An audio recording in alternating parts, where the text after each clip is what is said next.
Hello students, this is your science class. Students, in the first part of this video, we are discussed about the some basic concepts of chemical reactions and chemical equations and how to balance chemical equation. So students, in this video, we are going to discuss about the different types of chemical reactions. So let's start with the first type of chemical reaction, that is combination reaction.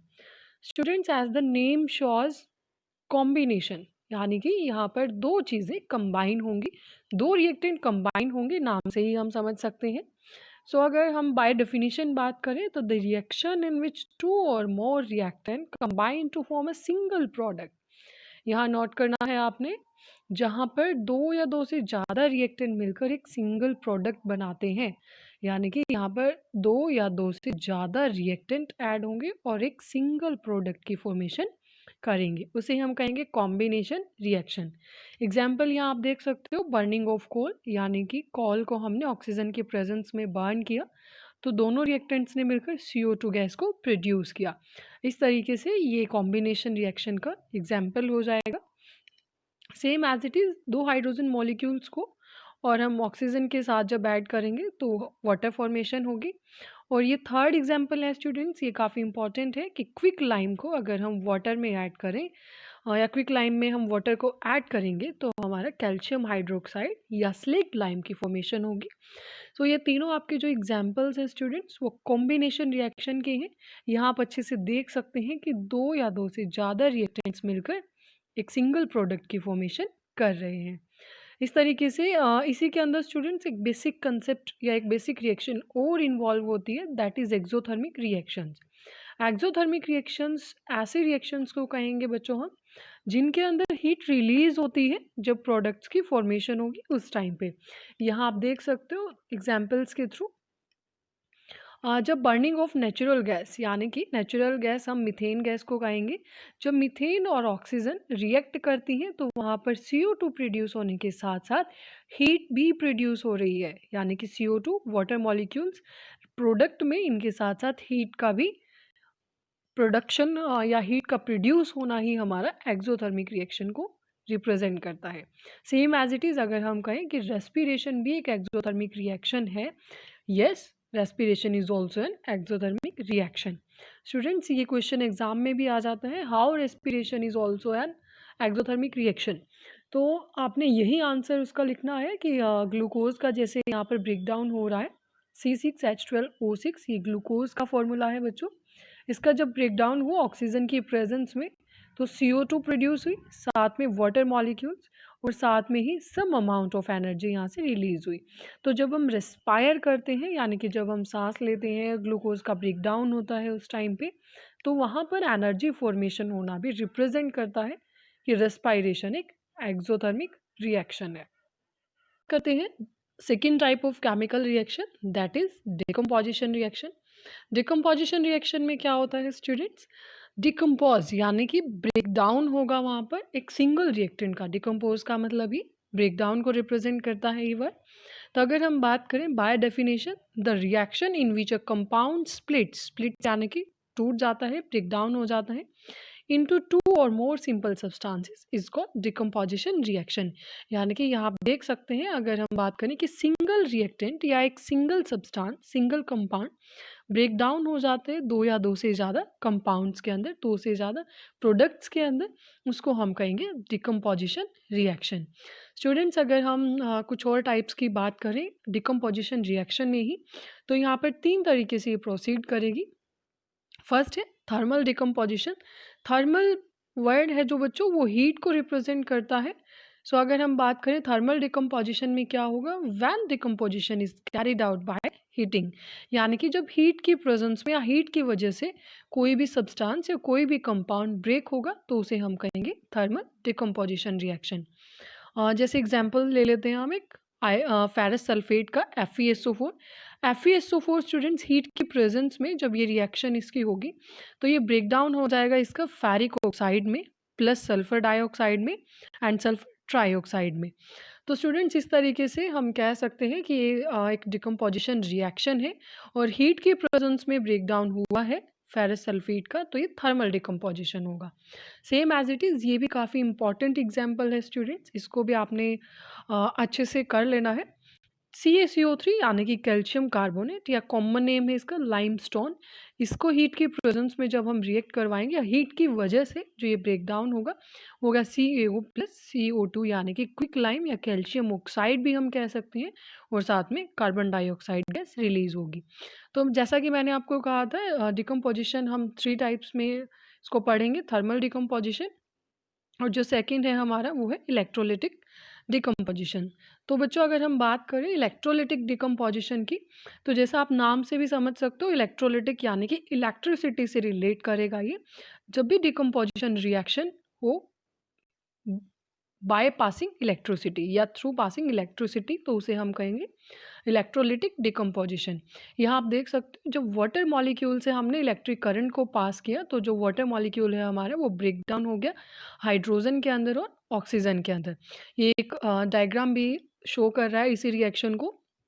यहाँ पर आप देख सकते हो switch यानी कि complete एक electric circuit का सेटअप प्रेजेंट है, और ग्रेफाइट रोड से यहाँ पर इलेक्ट्रिसिटी को पास करने का, इलेक्ट्रिसिटी को इस सर्किट से पास करने का काम कर रही है, और वाटर यहाँ पर प्रेजेंट है। ये वाटर के अंदर से जो ऑक्सीजन और हाइड्रोजन आयन से यहाँ से ब्रेक डाउन हो जाएंगे। इस तरीके से हम कह सकते हैं कि ये भी एक एग्जाम्पल है इलेक्ट्रोलिटिक डिकम्पोजिशन का। स्टूडेंट्स अगर हम बात करें थर्ड टाइप ऑफ डिकम्पोजिशन की या फोटोलिटिक डिकम्पोजिशन की, तो student same as it is photolytic यानी कि अगर हम साइंस में बात करें तो फोटो टर्म कहीं ना कहीं लाइट को रिप्रेजेंट करता है। आगे हम बायो में भी बात करेंगे, फोटो वहाँ भी हमारा लाइट के लिए ही स्टैंड करेगा। तो फोटोलिटिक डिकम्पोजिशन यानी कि break down in the presence of sunlight. तो स्टूडेंट्स अगर हम बाय डेफिनेशन चलें, the when decomposition is carried out in presence of sunlight that is called photolytic decomposition. Example देख लेते हैं हम। हाँ, जो फर्स्ट एग्जांपल है हमारा यहाँ पर AgCl यानी कि सिल्वर क्लोराइड सनलाइट की प्रेजेंस में ब्रेक डाउन हो रहा है सिल्वर और क्लोरीन के अंदर। Same as it is silver bromide हमारा ब्रेक डाउन हो जाएगा सिल्वर एंड ब्रोमाइड के अंदर। बच्चों जो ये रिएक्शन है, अगर हम कहें कि जो सिल्वर क्लोराइड का ब्रेक डाउन और सिल्वर ब्रोमाइड का ब्रेक डाउन है, इसको हम ब्लैक एंड वाइट फोटोग्राफी के अंदर भी यूज़ करते हैं। तो इसके अंदर एक और हमारा इम्पॉर्टेंट कंसेप्ट इन्वॉल्व होता है जो है एंडोथर्मिक रिएक्शन का। स्टूडेंट्स अभी हमने पढ़ा था exothermic reaction first combination reaction के अंदर, यहाँ हम बात करें एंडोथर्मिक। जैसे वहाँ पर एक्सोथर्मिक था, एक्सो का मतलब था रिलीज होना यानी कि आउटसाइड, तो वहाँ पर एनर्जी रिलीज हो रही थी, लेकिन यहाँ पर रिएक्शन को प्रोसीड करने के लिए एनर्जी की रिक्वायरमेंट होगी in the form of heat light और इलेक्ट्रिसिटी टू ब्रेक रिएक्टेंट्स। यानी कि अगर मैं आपको सिंपल लैंग्वेज में कहूँ तो एंडोथर्मिक रिएक्शन में क्या होता है, जैसे इधर हमारे रिएक्टेंट है तो इस साइड हमें हीट की ज़रूरत पड़ेगी, रिएक्टेंट को हीट की ज़रूरत पड़ती है ताकि वो ब्रेक डाउन हो सके मोर देन 2 प्रोडक्ट्स के अंदर। लेकिन एक्सोथर्मिक रिएक्शन में हमेशा जो हीट है वो रिलीज होगी विथ प्रोडक्ट, यहाँ पर हीट रिलीज होगी, और दोनों में यही डिफरेंस है मेन कि एक्सोथर्मिक में हीट रिलीज होती है विद प्रोडक्ट, एंड एंडोथर्मिक में हीट की या एनर्जी की रिक्वायरमेंट होती है टू ब्रेक द रिएक्टेंट। आगे बात करते हैं third type of chemical reaction की जो है displacement reaction. As the name shows displacement यानी कि यहाँ पर कोई एलिमेंट डिस्प्लेस होगा दूसरे एलिमेंट के साथ। हाँ, तो अगर बच्चों हम बात करें डेफिनेशन के अकॉर्डिंग, तो ये एक ऐसी केमिकल रिएक्शन होती है जहाँ पर मोर रिएक्टिव एलिमेंट डिस्प्लेस करता है लेस रिएक्टिव एलिमेंट को सॉल्ट सॉल्यूशन के अंदर। अगर मैं आपको बताऊं कि मोर रिएक्टिव क्या है लेस रिएक्टिव क्या है, तो मोर रिएक्टिव एलिमेंट यानी कि स्टूडेंट जिसकी रिएक्टिविटी ज़्यादा होगी दूसरे एलिमेंट्स के लिए, दूसरे सब्सटेंसेस के लिए, और लेस रिएक्टिव यानी कि जो इस एलिमेंट के कंपेयर में कम रिएक्टिव होगा, उसके चांसेस कम होते हैं दूसरे एलिमेंट से रिएक्ट करने के। अगर ये दोनों एलिमेंट एक साथ प्रेजेंट हो तो ये एलिमेंट ज़्यादा रिएक्टिव होने की वजह से पहले रिएक्ट करता है। सो इसी डेफिनेशन के अकॉर्डिंग ही हम ये एग्जाम्पल करते हैं more reactive and less reactive elements के बेसिस पर। यहाँ पर आप देख सकते हैं आयरन हमने यहाँ पर सॉलिड फॉर्म में लिया है, एंड CuSO4 यानी कि कॉपर सल्फेट सॉल्यूशन हमारा एक्वस फॉर्म में है।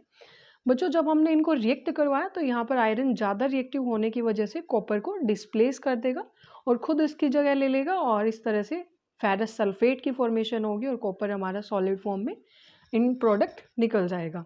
यहाँ आप डायग्राम के थ्रू भी देख सकते हो। यहाँ एक टेस्ट ट्यूब के अंदर थ्रेड के थ्रू 2 आयरन नेल्स को यहाँ पर रखा गया है और कॉपर सल्फेट सॉल्यूशन यहाँ प्रेजेंट है। ये जो ब्लू कलर में आप देख सकते हैं, ये कंप्लीट सेटअप बच्चों इस रिएक्शन को रिप्रेजेंट करता है। और इसमें इस रिएक्शन में हुआ क्या, जो ये आयरन नेल यहाँ पर थी, ये ब्राउनिश कलर की हो जाएंगी। ब्राउनिश कलर इनका क्यों होगा, क्योंकि इनके ऊपर बच्चों जो कॉपर है वो डिपॉजिट होना शुरू हो जाएगा। यहाँ आप देख सकते हो ये रिएक्शन हुई है, इस वजह से ये कॉपर है जो ये इस आयरन नेल के ऊपर डिपॉजिट होना शुरू हो जाएगा। और हमने अभी देखा कि कॉपर सल्फेट सॉल्यूशन यहाँ पर ब्लू कलर में है, तो कॉपर सल्फेट सॉल्यूशन जो ब्लू कलर में था वो भी अब डर्टी ग्रीन कलर में चेंज हो जाएगा, क्योंकि यहाँ पर फेरस सल्फेट की फॉर्मेशन हो गई है।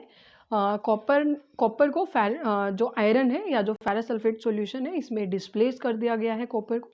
Same as it is students, एक डिस्प्लेसमेंट रिएक्शन का एक और एग्जाम्पल है जहाँ पर जिंक प्लस कॉपर सल्फेट को हम पढ़ेंगे, जिसके अंदर जिंक कॉपर को फिर से डिस्प्लेस कर देगा और जिंक सल्फेट की फॉर्मेशन हो जाएगी और कॉपर हमारा इन प्रोडक्ट एलिमेंटल फॉर्म में रिलीज हो जाएगा। तो यहाँ पर हम कह सकते हैं कि जिंक ज़्यादा रिएक्टिव है कॉपर के कंपेयर में। स्टूडेंट्स, आगे हम बात करते हैं 4 type of chemical reaction, that is double displacement reaction.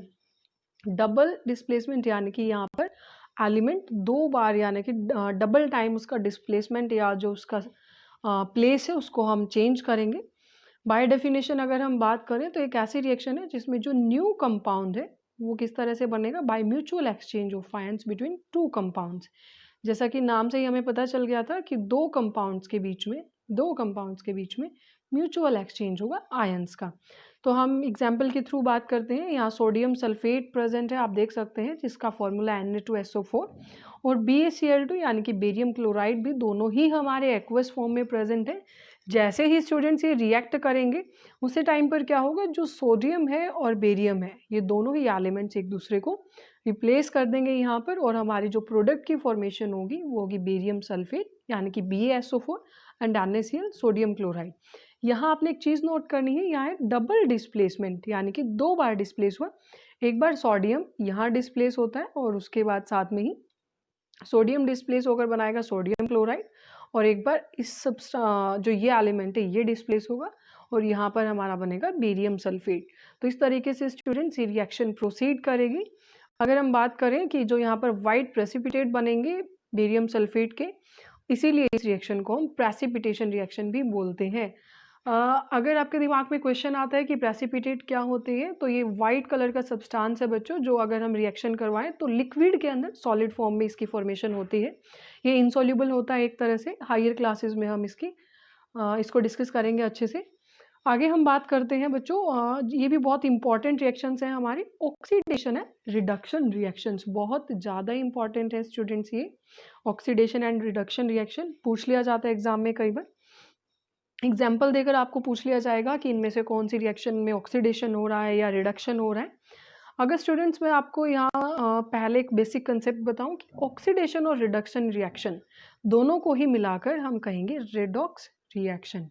Oxidation और रिडक्शन रिएक्शन दोनों को मिलाकर हम कहेंगे रेडॉक्स रिएक्शंस।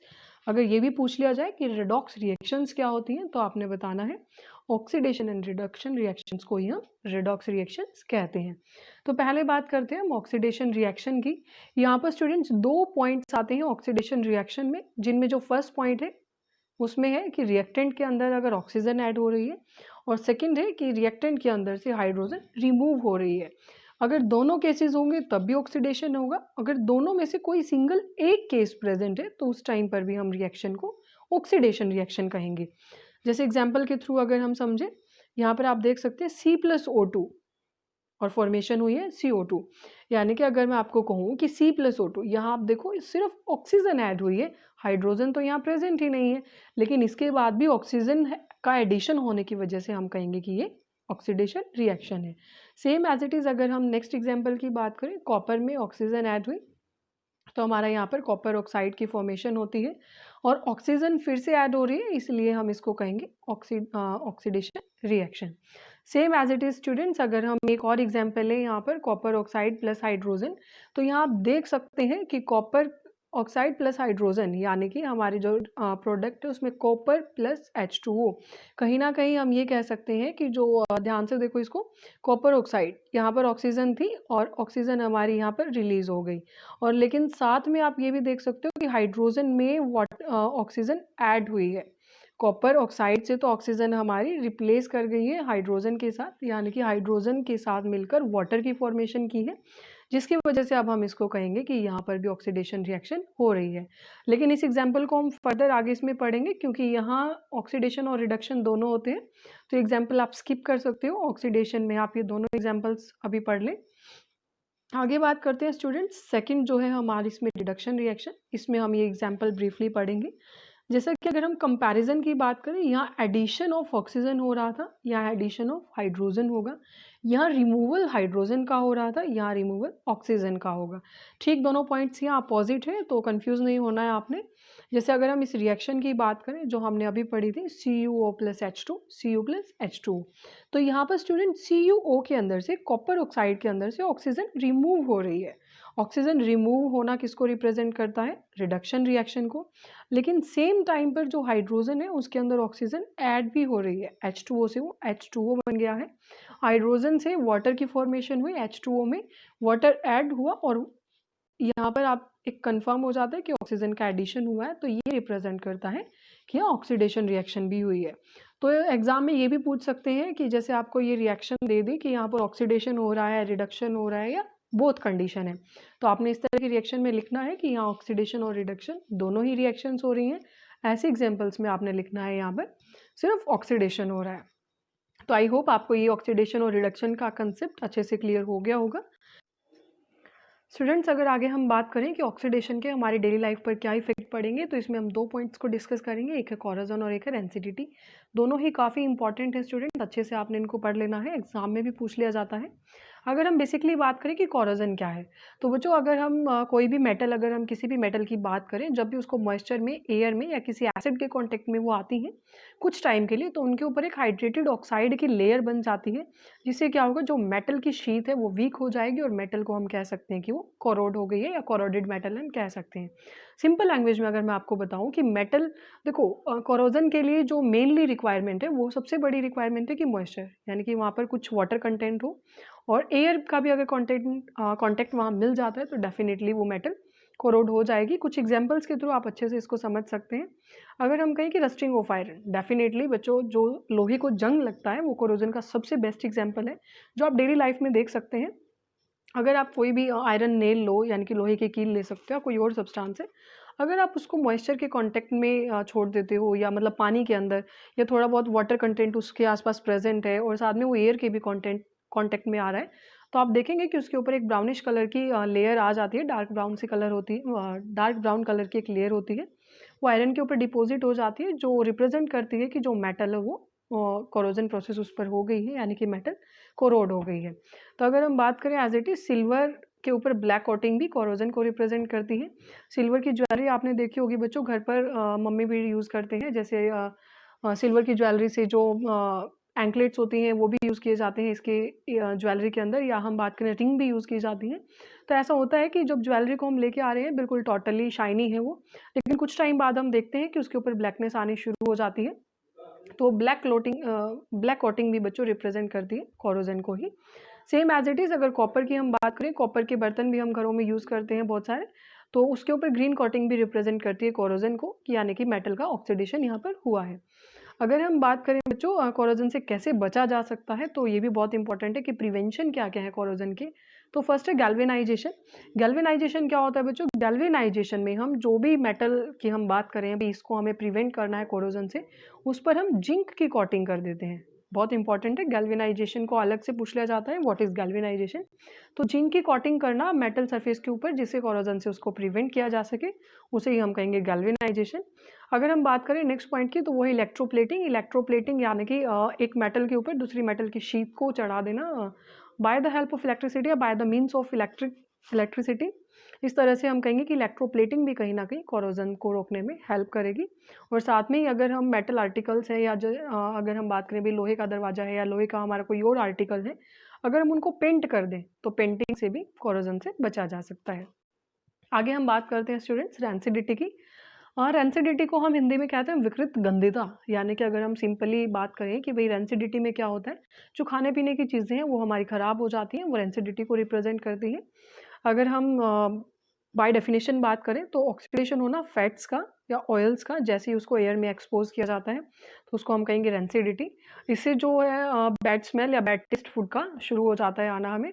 अगर मैं आपको कहूँ कि भाई कोई भी खाने पीने की चीज़ है, अगर उसके अंदर से गंदी स्मेल आ रही है, उसका टेस्ट भी अच्छा नहीं है, तो इसका मतलब वो आपका खाना खराब हो गया है और वो रेंसिडिटी प्रोसेस वहाँ पर हुई है। यानी कि वो जो भी फूड आर्टिकल है आपका, जो भी सब्सटेंस है, वो उसका ऑक्सीडेशन हो गया है, वो एयर के कांटेक्ट में आने से हुआ है। तो इस तरीके से हम कह सकते हैं कि वो रेंसिडिटी को रिप्रेजेंट करेगा। अगर हम बात करें कि इससे कैसे बचा जा सकता है, तो डेफ़िनेटली ये भी बहुत इम्पोर्टेंट है। उसके अंदर हमें अगर हम एंटीऑक्सीडेंट यानी कि ऑक्सीडेशन के अगेंस्ट, जो ऑक्सीडेशन ही नहीं होने देंगे, अगर हम एंटीऑक्सीडेंट्स को ऐड कर देंगे तो रेंसिडिटी से खाने को बचाएगा। सेम एज़ इट इज़ अगर हम खाने को एयर टाइट कंटेनर्स में, फूड को एयर टाइट कंटेनर्स में रखें, तो भी उसको रेंसिडिटी से बचाया जा सकता है। जैसे आपने देखा होगा घरों में हम मेनली नमकीन बिस्किट को एयर टाइट कंटेनर्स में ही रखते हैं, क्योंकि अगर आप बिस्किट को ज़्यादा टाइम तक ऑक्सीजन में एक्सपोज़ रखते हो तो उसका ऑक्सीडेशन होने की वजह से जो क्रैकनेस है वो ख़त्म हो जाती है, और जिसकी वजह से उनमें वो टेस्ट नहीं आता जो हमें नेचुरली आता है उनके अंदर से। तो इसीलिए हम उनको एयर टाइट कंटेनर में रखते हैं, क्योंकि वो एयर के कॉन्टैक्ट में ना आने से उनमें ऑक्सीडेशन नहीं होता। अगर हम बात करें, 2 और हमारे यहाँ पर प्रिवेंशन है। एक जो इसमें है हमारा कि नाइट्रोजन से अगर हम रिप्लेस कर दें एयर को, जैसे आपने देखा होगा बच्चों, जो चिप्स के पैकेट होते हैं उनके अंदर चिप्स आप जब ओपन करते हो तो बहुत कम अमाउंट में होती है, और यहाँ पर प्रेज़ेंट होती है आपकी एयर, यानी कि एयर के अंदर वो होती है नाइट्रोजन गैस। जैसे ही आप ओपन करते हो तो नाइट्रोजन हमारी इसके अंदर से निकल जाती है, और जो ये चिप्स हैं आपकी, ये एज़ इट इज़ इनके अंदर क्रैकनेस प्रेज़ेंट है, वो नाइट्रोजन की वजह से। बच्चों ये तब तक नाइट्रोजन आपकी वहाँ पर फंक्शनल रहेगी जो उस पर एक्सपायरी डेट लिखी हुई है उस पैकेट के ऊपर। हर एक सब्सटेंस के, हर एक फूड आर्टिकल की अलग-अलग एक्सपायरी डेट है। तो तब तक जो ये नाइट्रोजन है ये फूड प्रिज़र्व करने का वहाँ पर फंक्शन करेगी। साथ में अगर हम बात करें रेफ्रिजरेशन, यानी कि चीज़ों को फ्रिज में रख के या उनका जो टेम्परेचर है कम प्रोवाइड अगर हम करें, तो वहाँ पर बैक्टीरियल ग्रोथ नहीं होगी। इस तरीके से फ्रिज में रखकर भी हम कुछ फूड सब्सटेंसेस को प्रिवेंट कर सकते हैं रेंसिडिटी से। ऐसा नहीं है कि आप शाम को आपने सब्ज़ी बनाई है और 7 दिन तक आप उसको फ्रिज में रखो और देखो कि भई हाँ, क्या रेफ्रिजरेशन काम करेगा? नहीं, वो डिपेंड करता है डिफरेंट फूड आर्टिकल्स के ऊपर। हर फूड आर्टिकल के लिए जो रेफ्रिजरेशन पीरियड है वो डिफरेंट रहेगा। तो इस तरीके से बच्चों हमारा जो रेंसिडिटी है ये टॉपिक भी कंप्लीट हो जाता है। आई होप आपको अच्छे से कॉन्सेप्ट्स क्लियर हो गए होंगे। अगर आपको इस चैप्टर में कोई भी डाउट है तो आप डेफ़िनेटली कमेंट करें, हम उसको नेक्स्ट वीडियो में डिस्कस करेंगे, या उन डाउट्स को हम एक स्पेशल वीडियो के अंदर हम डिस्कस कर लेंगे। Thank you and all the best.